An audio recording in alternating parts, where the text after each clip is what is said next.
Hello friends, welcome to सहसा classes. हम लोग पिछले लेक्चर में प्री फर्टिलाइजेशन और पॉलिनेशन देख चुके हैं। प्री फर्टिलाइजेशन में हम लोगों ने माइक्रो स्पोरोजेनेसिस और मेगा स्पोरोजेनेसिस देख चुका है, और पॉलिनेशन हम लोग दोनों तरह के पॉलिनेशन देख चुके हैं। ठीक है, सेल्फ पॉलिनेशन और क्रॉस पॉलिनेशन, और उसमें हम लोग पॉलिनेशन में एडेप्टेशन भी देख चुके हैं। ठीक है, अब इस लेक्चर में हम लोग फर्टिलाइजेशन की बात करेंगे और पोस्ट फर्टिलाइजेशन की बात। अब हम लोग देखते हैं फर्टिलाइजेशन। हम लोगों ने प्री फर्टिलाइजेशन देख चुका है, जिसमें गैमेटोजेनेसिस देखा हम लोगों ने। ठीक है, गैमेटोजेनेसिस में माइक्रो स्पोरोजेनेसिस, मेगा स्पोरोजेनेसिस और पॉलिनेशन देखा। साथ साथ हम लोगों ने एडेप्टेशन देखा कि एनिमोफिलस, हाइड्रोफिलस, इंटोमोफिलस फ्लावर जो है, प्लांट जो है, कैसे एडेप्ट किए हुए हैं अपने आप को। ठीक है, अब हम लोग देखते हैं फर्टिलाइजेशन। ठीक है, तो फर्टिलाइजेशन में हम लोग सीधा देखते हैं कि ये मेगा स्पोरोजेनेसिस के बाद यहाँ पे मान लीजिए बन गया, आपको एम्ब्रियो सैक बन चुका था। ठीक है, एम्ब्रियो सैक में माइक्रोपाइल एंड को नीचे रखे थे हम लोग, चलाजल एंड ऊपर था, और माइक्रोपाइल में सिनर्जिड सेल था नीचे 2, और बीच में एग था, बीच में पोलर न्यूक्लियाई। ठीक, और ऊपर 3 इक्वल शेप के सेल थे, एंटीपोडल सेल। ठीक है, तो पॉलन जो है स्टिग्मा पे आ चुका था पॉलिनेशन के थ्रू। ये यहाँ स्टिग्मा पे लैंड कर चुका है, और स्टिग्मा पे लैंड करने के बाद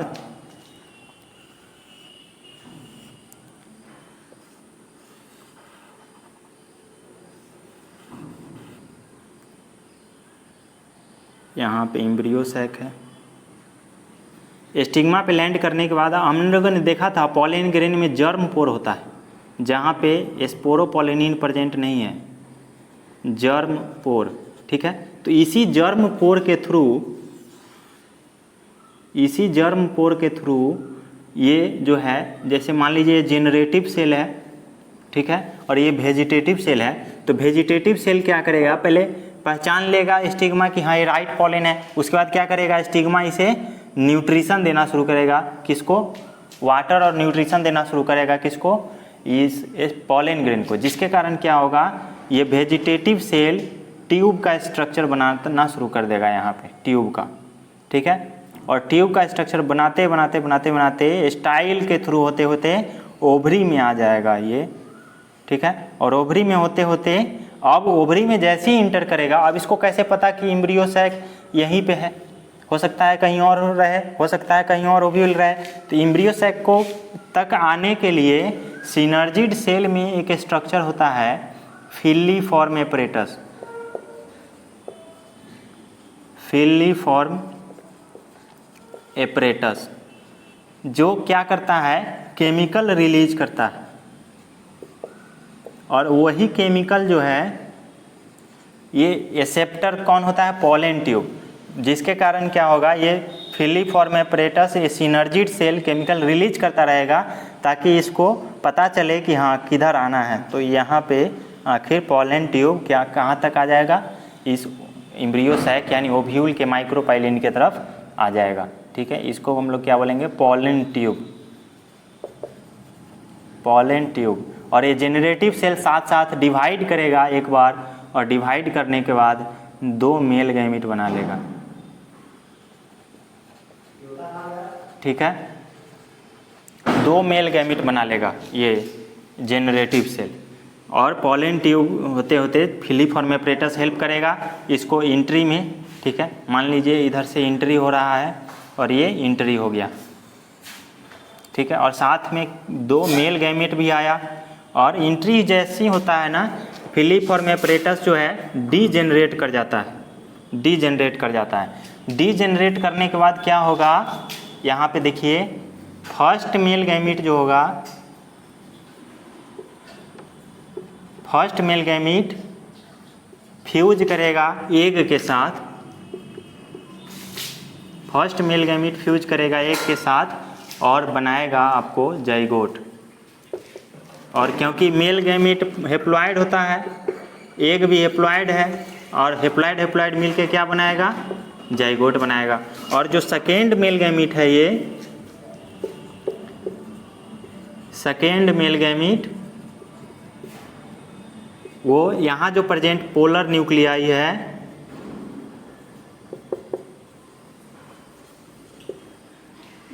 ये पोलर न्यूक्लियाई के साथ फ्यूज करेगा, ठीक है, और बनाएगा प्राइमरी एंडोस्पर्म न्यूक्लियाई। ठीक है, इसका पूरा नाम क्या है, प्राइमरी एंडोस्पर्म न्यूक्लियाई। अभी सेल नहीं बनाया है, न्यूक्लियाई बनाएगा। ठीक है, और यहाँ पे आप देख रहे हैं दो मेल गैमीट जो था, दो अलग अलग सेल के साथ, यहाँ सेल के साथ और यहाँ न्यूक्लियस के साथ फ्यूज कर रहा है। इसमें पहले देखें सेकेंड मेल गैमीट भी हेप्लॉइड है, और पोलर न्यूक्लियाई क्या है, 2n है, n+n है, दो न्यूक्लियस है यहाँ देख रहे हैं आप। तो अब ये 2n और n मिल करके PEN इंडोस्पर्म क्या बनाएगा, ट्रिप्लॉइड हो जाएगा, है ना। यहाँ ये जाइगोट ट्रिप्लॉइड बना, और इसी एम्ब्रियो सैक में जो PEN बना यानी प्राइमरी इंडोस्पर्म न्यूक्लियाई, वो क्या बना, ट्रिप्लॉइड बना। ठीक है, तो यहाँ देख रहे हैं 2 बार फर्टिलाइजेशन हो रहा है। ठीक है, और 2 बार जो फर्टिलाइजेशन हो रहा है, और इसको खासकर नाम दिया गया है, जब गैमीट और एग आपस में फर्टिलाइज कर जाता है तो उसे सिंगैमी बोला जाता है। ठीक है, और 2 बार फर्टिलाइजेशन हो रहा है, इसीलिए प्लांट में फर्टिलाइजेशन को डबल फर्टिलाइजेशन बोला जाता है, डबल फर्टिलाइजेशन। ठीक है, तो पता चला आपको डबल फर्टिलाइजेशन क्या बोलते हैं। रोक दिए, रोक दा। तो हम लोग फर्टिलाइजेशन देख रहे थे कि जो ओव्यूल के अंदर एम्ब्रियो सैक था, इस एम्ब्रियो सैक में माइक्रोपाइल एंड की अगर बात करें तो इसमें मिडिल में एग था, फीमेल गैमीट, और 2 सिनर्जिड सेल था, जिसमें क्या था, फिलीफॉर्म एपरेटस था, यानी फिंगर लाइक प्रोजेक्शन था इसमें। इसे क्या बोलते थे, फिलीफॉर्म एपरेटस।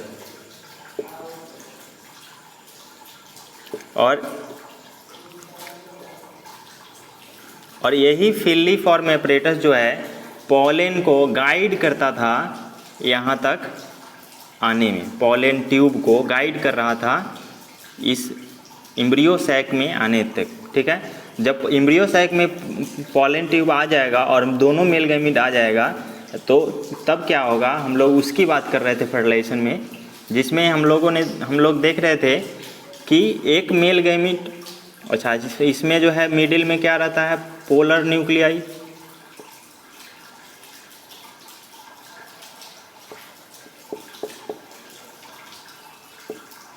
और ऊपर जो चलाजल एंड है, ठीक है, चलाजल एंड के तरफ 3 एंटीपोडल सेल होते हैं। ये तीनों क्या है,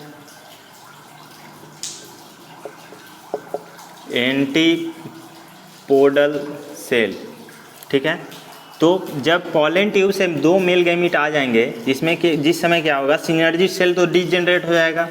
ठीक है, और फिलीफॉर्म एपरेटस हेल्प किया है, जिसके कारण इस सेल का जो है मैच्योरिटी ख़त्म हो जाएगा और सेल जो है डिस्ट्रॉय हो जाएगा। ठीक है, डिस्ट्रॉय होने के बाद 2 मेल गैमीट यहाँ रहेंगे। ठीक है, एक मेल गैमीट आप फ्यूज करेगा एग के साथ, और दूसरा मेल गैमीट फ्यूज करेगा पोलर न्यूक्लियाई के साथ। तो यहाँ पे हम लोग ये भी देख रहे थे कि फर्स्ट मेल गैमीट फ्यूज कर रहा था आपको एग के साथ, तो बना रहा था जाइगोट, और क्योंकि गैमीट भी हेप्लॉइड है दोनों, तो हेप्लॉइड मिल करके क्या बनेगा, डिप्लॉइड बनेगा। ठीक है, और सेकेंड मेल गैमीट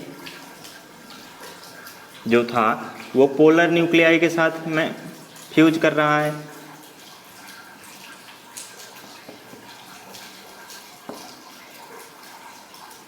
तो ये बना रहा था पोलर एंडोस्पर्म न्यूक्लियाई, ठीक है। और यही जो है बाद में डेवलप हो करके क्या बनेगा, एंडोस्पर्म। तो हम लोग देख रहे थे कि जब ये प्रोसेस हो, ये फर्स्ट मेल गैमीट्स एग से मिले, तो इस प्रोसेस को कहा जाता है सिंगैमी, ठीक है। और जब सेकेंड मेल गैमीट और पोलर न्यूक्लियाई मिले तो इसे ट्रिपल फ्यूजन बोला जाता है, ठीक है। तो ट्रिपल फ्यूजन में क्या होता है कि एक हेप्लॉइड मेल गैमीट और पोलर न्यूक्लियाई कैसा है, डिप्लॉइड जो है वो मिलकर कैसा बनाता है, एंडोस्पर्म, ट्रिप्लॉइड बनाता है, ठीक है। और क्योंकि फर्टिलाइजेशन यानी फ्यूजन 2 बार हो रहा है, इसीलिए इस प्रोसेस को क्या बोला जा रहा था, डबल फर्टिलाइजेशन। इसीलिए प्लांट में क्या होता है, डबल फर्टिलाइजेशन होता है, ठीक है। अब हम लोग नेक्स्ट देखते हैं पोस्ट फर्टिलाइजेशन। उससे पहले एक छूट रहा है आपका कि ये आखिर डबल फर्टिलाइजेशन किसने दिया था। तो एक साइंटिस्ट हैं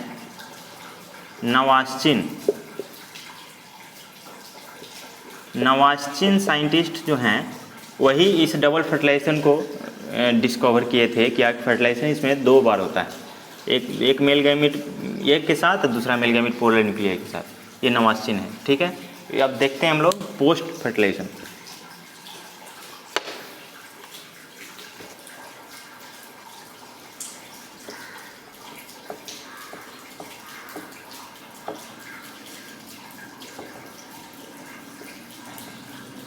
पोस्ट फर्टिलाइजेशन यानी फर्टिलाइजेशन के बाद का प्रोसेस। इसमें अगर हम फीमेल पार्ट बनाएं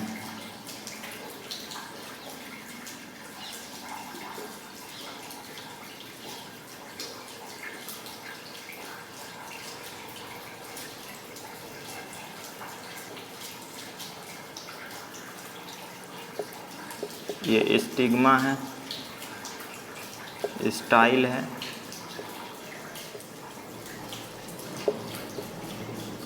ओवरी है,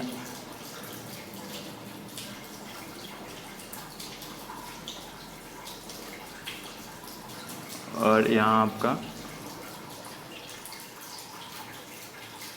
एम्ब्रियो सैक है, और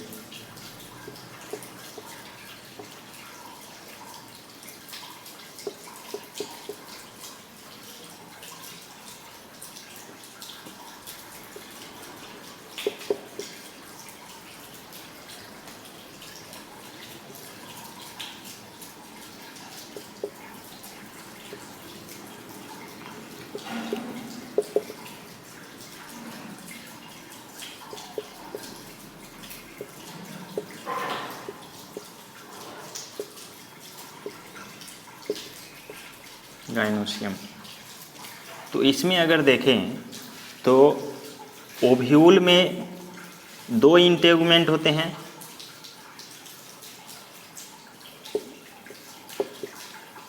आउटर इंटेगुमेंट और इनर इंटेगुमेंट, ठीक है। तो फर्टिलाइजेशन के बाद क्या होता है, सबसे पहले ओव्यूल तो सीड बन जाएगा, ये ध्यान रखिएगा। फिर ओव्यूल सीड जो बनेगा तो ये भी ओव्यूल का ही पार्ट है, इंटेगुमेंट। तो इंटेगुमेंट क्योंकि सबसे बाहरी लेयर है तो इसीलिए सीड कोट बन जाएगा इंटेगुमेंट,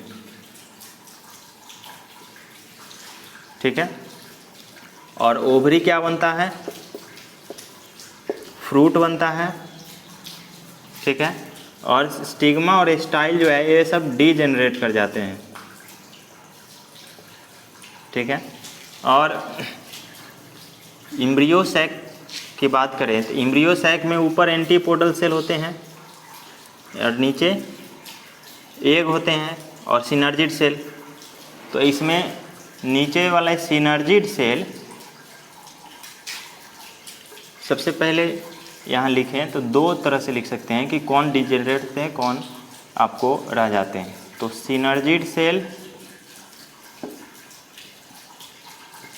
प्लस एंटीपोडल सेल, ये दोनों डीजेनरेट कर जाते हैं।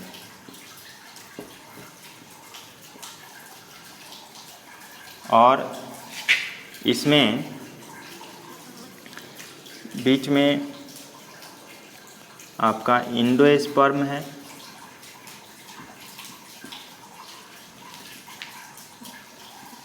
ये रह जाते हैं, और साथ साथ जाइगोट तो बनेगा ही।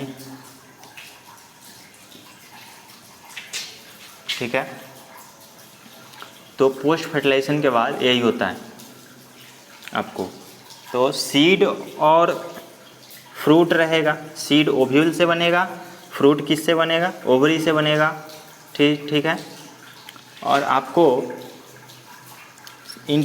इसमें सीड जो बनेगा ना, तो सीड में आप देख रहे हैं कि एंडोस्पर्म बन रहा है। ठीक है, तो एंडोस्पर्म सीड से पहले जो बना पार्ट है वो है। तो इसी तरह से सीड में अगर एंडोस्पर्म प्रेजेंट रहेगा तो उसके लिए एंडोस्पर्मिक सीड बोलेंगे, और सीड में अगर एंडोस्पर्म प्रेजेंट नहीं रहेगा उसके लिए नॉन एंडोस्पर्मिक सीड बोलेंगे।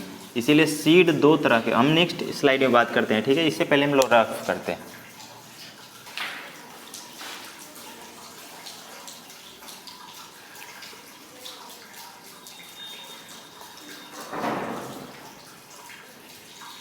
फर्टिलाइजेशन के बाद क्या क्या बच गया? ये आपको जाइगोट है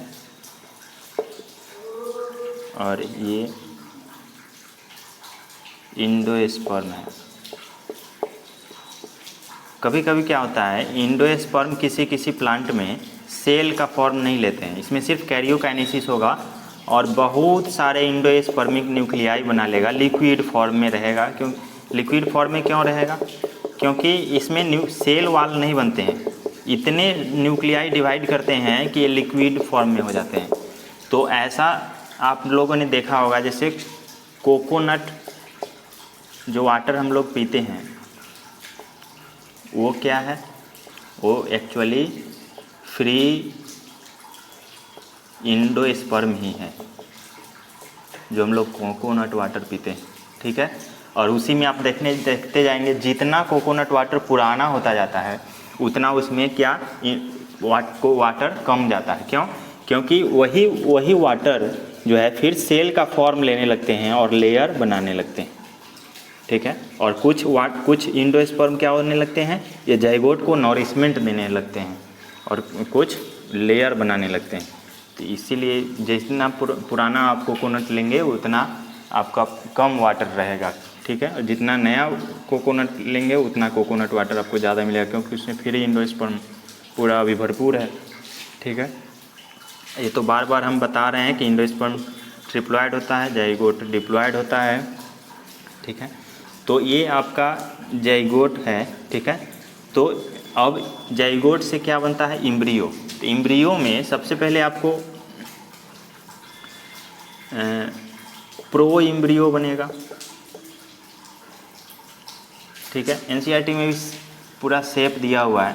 प्रो एम्ब्रियो के बाद आपको ग्लोब्यूलर शेप्ड बनता है, ग्लोब्यूलर एम्ब्रियो। उसके बाद बनता है हार्ट शेप्ड एम्ब्रियो। ठीक है, हार्ट शेप्ड एम्ब्रियो के बाद एम्ब्रियो क्या हो जाता है? मैच्योर हो जाता है, मैच्योर एम्ब्रियो। ठीक है, अगर मैच्योर एम्ब्रियो का हम लोग एक डायग्राम देखें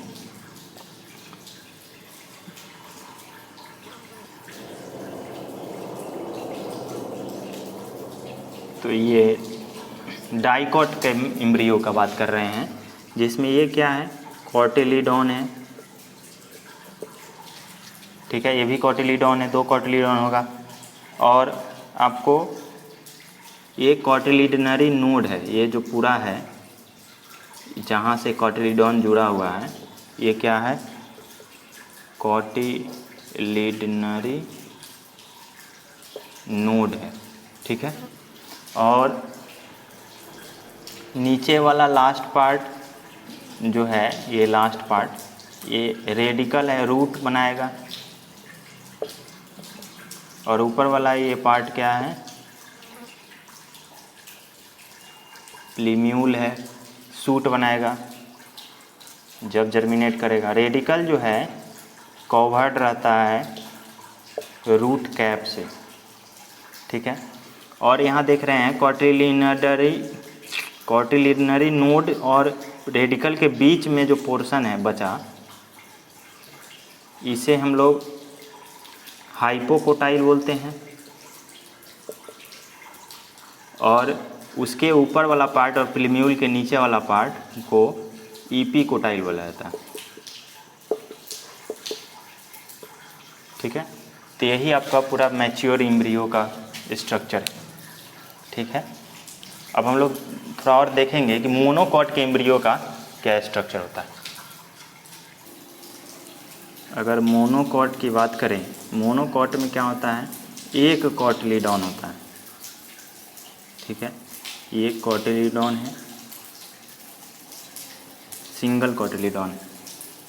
और प्लीम्यूल के ऊपर भी एक कवरिंग होता है और रेडिकल के ऊपर भी एक कवरिंग होता है, ठीक है। ये सबसे पहले लिख दें, ये प्लीम्यूल है, ये रेडिकल है, ठीक है। और रेडिकल के ऊपर जो कवरिंग है उसको कॉलियोरिजा और प्लीम्यूल को के ऊपर के कवरिंग को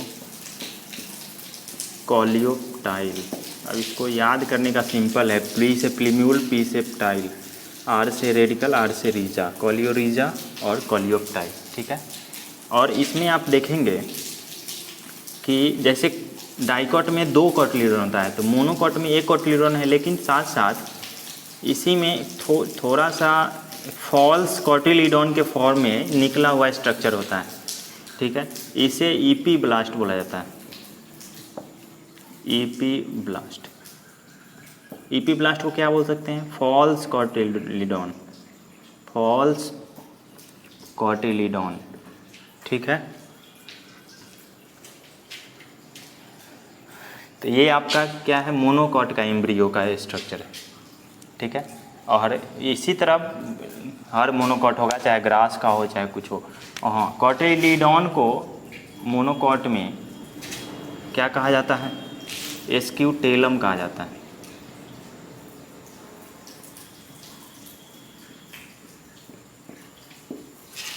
ठीक है।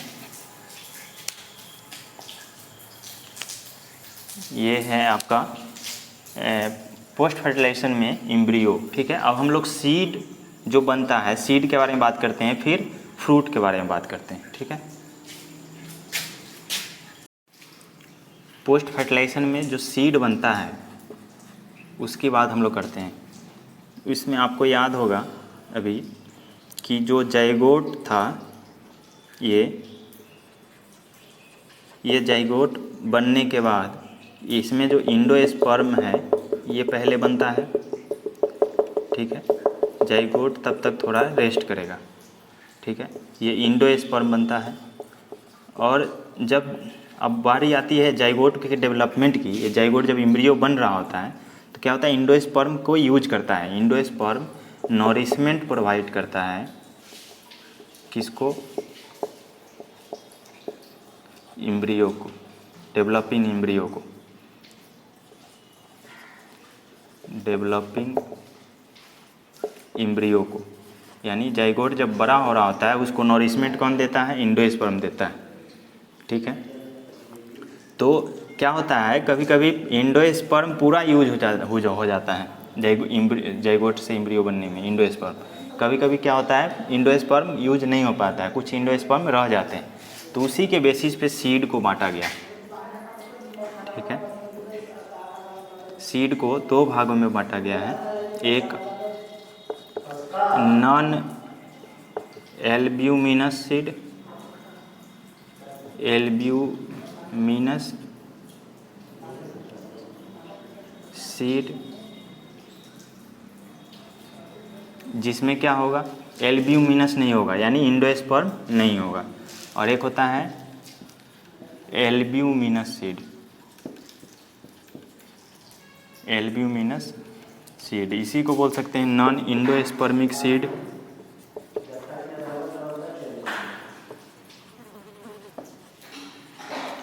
और इसी को बोल सकते हैं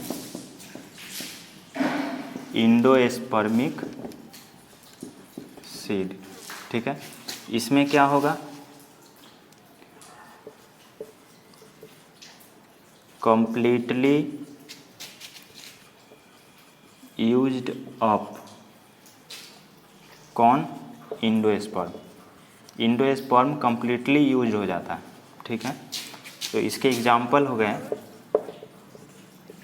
पी ग्राउंडनट। ठीक है, इंडोस्पर्मिक सीड में क्या होता है, सम इंडोस्पर्म रिमेन देयर, कुछ इंडोस्पर्म रहते हैं वहाँ। ठीक है, इसके एग्जाम्पल हो गए आपको व्हीट, मेज,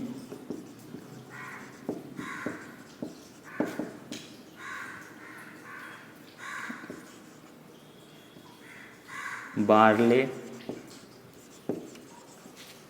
ठीक है, ये सब है। एनसीईआरटी में एक और दिया हुआ है कैस्टर। ये एग्जाम्पल हो गए आपको एल्ब्यूमिनस सीड के। ठीक है, अब हम लोग बात करते हैं फ्रूट की। अभी हम लोग फ्रूट की बात कर रहे हैं। ठीक है, फ्रूट में क्या होता है, फ्रूट दो तरह के होते हैं। ओवरी बनता है फ्रूट, तो कभी कभी क्या होगा, ओवरी से फ्रूट बनेगा तो उसे ट्रू फ्रूट बोला जाता है।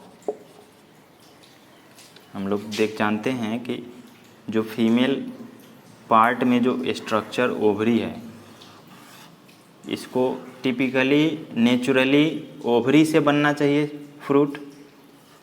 ये ओवरी है, इससे बनना चाहिए फ्रूट। लेकिन कभी कभी क्या होता है, ये जो थैलेमस पार्ट है, ये ओवरी का यूज ना करके थैलेमस ही बड़ा होने लगता है और फ्रूट का फॉर्म ले लेता है। क्योंकि ओवरी के अंदर ओव्यूल पहले से है ही, तो ओव्यूल तो सीड बनाएगा ही, लेकिन ओवरी फ्रूट ना बना करके क्या थैलेमस फ्रूट बना देता है, तो उसे ही फॉल्स फ्रूट कहा जाता है। फॉल्स का मतलब ये नहीं होता है कि वो फ्रूट गलत है, खाने लायक नहीं है, ऐसा नहीं है। फॉल्स फ्रूट बायोलॉजी के सेंस में है कि जो फ्रूट बनना चाहिए था ओवरी से, वो फ्रूट बन गया थैलेमस से, इसीलिए फॉल्स फ्रूट बोला गया। क्योंकि नॉर्मल जो नेचुरल प्रोसेस है फ्रूट बनने का, उसको फॉलो नहीं किया, इसीलिए इसे फॉल्स बोला गया है। ठीक है, ऐसा नहीं है कि फॉल्स का मतलब एक फ्रूट गलत है, इसे नहीं खाना चाहिए, ऐसा कुछ नहीं है। एप्पल तो सबसे बेस्ट एग्जाम्पल है, आपको आयरन होता है, फॉल्स फ्रूट का एग्जाम्पल है आपको एप्पल। उसमें आयरन पाया जाता है, दिमाग तेज करता है, हर स्टूडेंट को खाना चाहिए। फिर स्ट्रॉबेरी,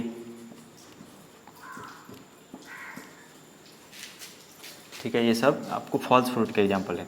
ट्रू फ्रूट में क्या होगा कि फ्रूट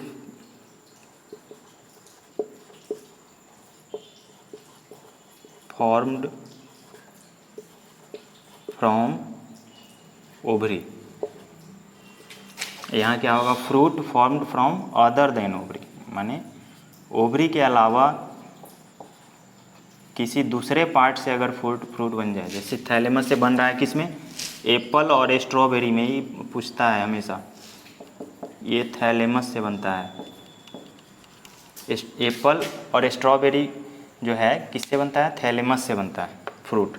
लेकिन सीड तो रहेंगे ही, एप्पल में भी सीड होते हैं, स्ट्रॉबेरी में भी सीड होते हैं, वो सीड किससे बनते हैं, ओव्यूल से बनते हैं, वो तो नॉर्मल नेचुरल है। ठीक है, तो ये ओवरी जो है, ओवरी से अदर देन ओवरी, जब ओवरी के अलावा किसी दूसरे पार्ट से फ्रूट बन जाए तो उसे फॉल्स फ्रूट बोलेंगे। ठीक है, इसी में एक और आता है कि आपको, जैसे आप ग्रेप्स देखे होंगे, अंगूर दो तरह के आपने देखा होगा, एक जिसमें बीज नहीं होता है, एक जिसमें बीज होता है। ठीक है, तो बीज जिसमें नहीं होता है, आखिर उसमें बीज क्यों नहीं होता है, क्योंकि वो भी फ्लावर से ही बने हैं, और फ्लावर में ओव्यूल तो है ही, और ओव्यूल से सीड बनेंगे। लेकिन ग्रेप्स जो सीडलेस होते हैं, ग्रेप्स खाए हैं सीडलेस वाले, एक सीड वाले भी होते हैं ग्रेप्स, लेकिन मैं सीडलेस की बात कर रहा हूँ जिसमें सीड नहीं होते हैं। तो उस ग्रेप्स में क्या होता है, आर्टिफिशियली इस ग्रेप्स के फर्टिलाइजेशन को जो है ना वो गायब कर दिया जाता है, यानी ये फ्रूट बनता है लेकिन बिना फर्टिलाइजेशन के। Formation of fruit without fertilisation. और ये कहाँ से देखने को मिला साइंटिस्टों को, जिसके कारण आज सीडलेस ग्रेप्स आते हैं, ये देखने को मिला आपको बनाना से। बनाना में क्या होता है, बनाना में भी आप देखेंगे तो लगभग 99% बनाना में आप देखेंगे वो सीडलेस होता है। कोई कोई होता है जिसमें सीड हो जाता है, ठीक है, बनाना सीडलेस होते हैं। तो वहाँ से नॉलेज मिला आपको, साइंटिस्ट को, कि सीडलेस बनाया जा सकता है फ्रूट को, ठीक है। तो ग्रेप्स क्या होते हैं, सीडलेस होते हैं। इसका आइडिया कहाँ से आया, बनाना से, क्योंकि बनाना भी क्या होता है, सीडलेस होता है। तो ऐसे फर्टिलाइजेशन को बोला जाता है पार्थेनोकार्पिक। ये प्रोसेस क्या है, पार्थेनोकार्पिक। और भी इस फ्रूट को बोलेंगे पार्थेनोकार्पिक फ्रूट। तो ये क्या है, विदाउट फर्टिलाइजेशन होता है, ठीक है। अब हम लोग आगे कुछ बात करते हैं। एक टर्म होता है आर्टिफिशियल हाइब्रिडाइजेशन।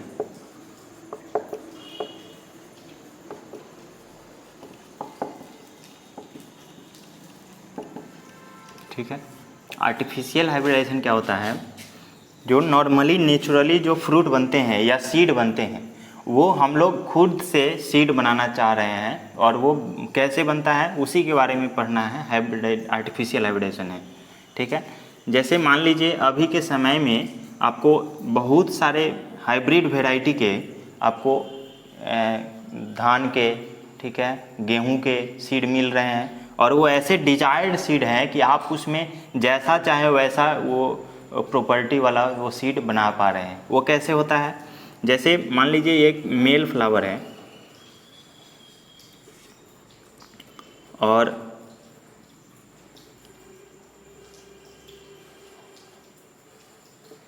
एक फीमेल फ्लावर है,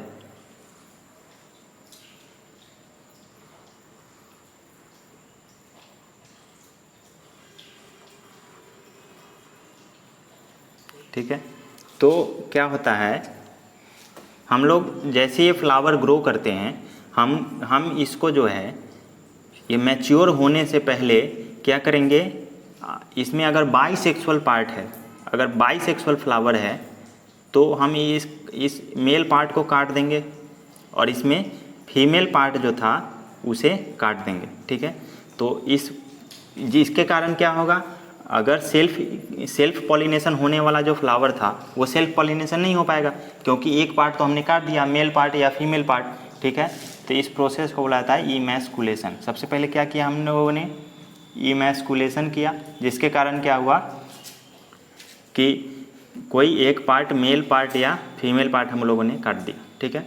काटने के बाद क्या किया हम लोग, इसके प्लास्टिक पॉलीथीन बैग से ढक दिए, ठीक है।